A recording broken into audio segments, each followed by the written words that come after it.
Welcome back, ladies and gentlemen, to the Cowboys Fan Show. Tyler Ortega, and we're joined now by our Fan of the Week, Andres T. Welcome into the show. What's up, T.O.? How Good you to have doing, you, man. Good, good. I know you've been bugging me to get on your show, so. Yeah, something like that. Well, so you're a Cowboys fan. Give us a little, give the people a little background on you. Well, for those who do know me, and I know they're familiar with local sports here in Albuquerque, Duke City Gladiators, professional indoor football. I'm a co-owner as well as the director of media relations. So it's indoor football, arena football, and we are getting ready for our third season coming up here at the end of February 2017. And so hang out and do that, do anything media-wise here in town. Formerly worked for ESPN Radio, and now I'm here with you. Yeah, great addition to the TV show. Really couldn't ask for anyone better to join us here. So let's look back on what went wrong and what went right on Sunday night against the Bears. And to do that, we're going to look at Scott's keys to the game from last week. So his first key was stop the run. Chicago had 15 carries for 73 yards. So pretty much they fell behind really early and just got stuck passing the ball. What did you see from that Cowboys defense on Sunday night?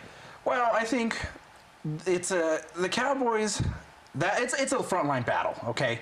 And if the Cowboys can continue to battle up from the front, I think it's one of those things where you're going to see success. You're going to see stops. You're going to be able to see movement forward if you're on offense. And so Cowboys' line is a very critical component for them this season. And so I think it really shows a lot, and obviously the score showed the success of the line in the Cowboys' victory. Right. I mean, you know, it's a cliche we hear all the time. The football games are won and lost in the trenches. Dallas clearly dominated the offensive line and the defensive line on both sides of the ball. It was just a total shutdown. Their starting running back, Jeremy Langford, only had 3 carries for 31 yards before he was forced to go out with that injury, making Jordan Howard step in. A lot of people are saying, who's Jordan Howard? Well, this guy, he had 9 carries, 45 yards, so he had a good average. Good average, 5 yards a pop, but like we were saying, they just fell behind and they could not get anything going on offense. And you know, momentum is key in any play, in any game, and I think Cowboys stopping Bears' momentum is the key right there. Yeah. And from the get-go, from the beginning, the first half really dictated where the game was going to go and end up. And so, you know, making those critical stops are what's key, and I think the Cowboys did just that against Chicago. Yeah, you know, like Scott said right before the break, this game was over at halftime. It was completely over. They got some good garbage time yards, but other than that, Dallas really just dominated. So moving on. Scott's second key to the game was pound the rock for the Cowboys. Now, they were able to do that. Zeke Elliott, as we mentioned, 30 carries, 140 yards by himself. The Cowboys as a whole had 41 carries, 199 yards, 3 touchdowns on the ground. And I think the biggest number out of all of that, time of possession.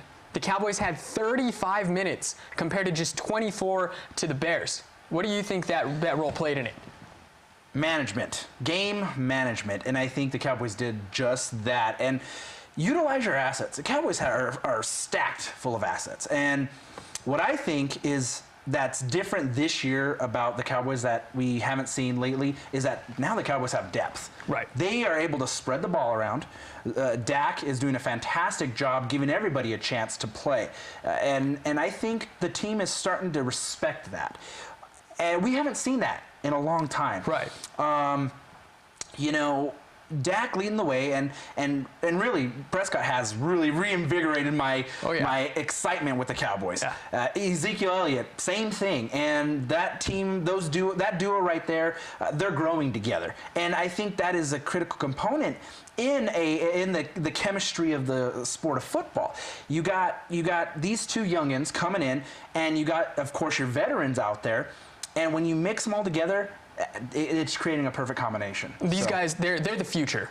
You know, to put it plain and simple, Dak and Zeke are the future. You touched on the depth that the Cowboys have. Just at the running back position, you have Zeke, Alfred Morris, you have Lance Dunbar, you even have Darren McFadden, who's been hurt. People forget about McFadden. He carried the Cowboys last year when we had, you know, the quarterback circus going on with Tony Romo out. So the Cowboys are just loaded in every facet, and they're going to need that depth this week.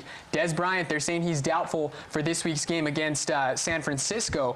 But, you know, I think you hit it nail right on the head. Zeke and Dak. Might as well call him Zach. I may as well. Let's just throw them together like Kimye or whatever power couple you want to call them. These guys, they've shown that they have the potential to get it done, and they've shown not just the potential, they have the maturity to get it done. Dak, he's been very efficient in all aspects. He's going through his progressions, not making any stupid plays. We're 3 games in, and Dak Prescott has 0 turnovers. I think that's the biggest number in all of his stats. Especially being a rookie. Right.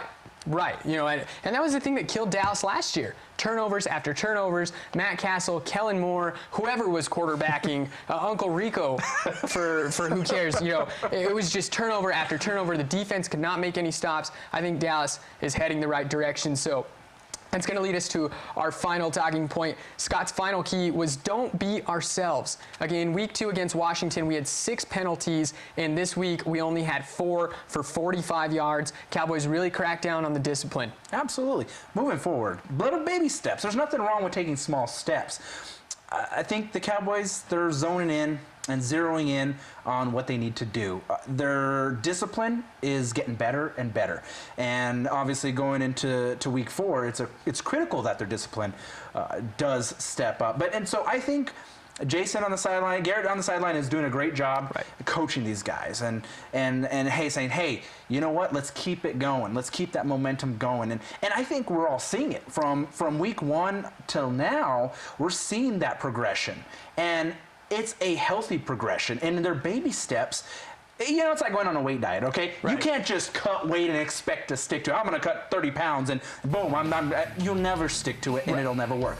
Baby steps, and I think the Cowboys are definitely doing that, and with their discipline. I think it's the chemistry that's really coming together. We're going on week 4 now. It's weird to think that football season is already a quarter of the way through.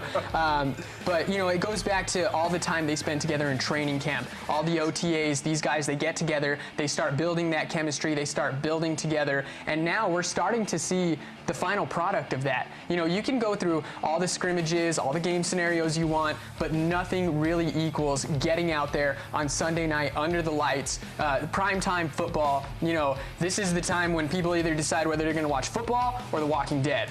And these guys, they're getting out there, they're getting the job done. That's all we have for this segment, ladies and gentlemen. Don't go anywhere. We'll be right back. We're going to be answering your questions from Facebook and Twitter using the hashtag CowboysFS. We'll be right back. Let's go Cowboys!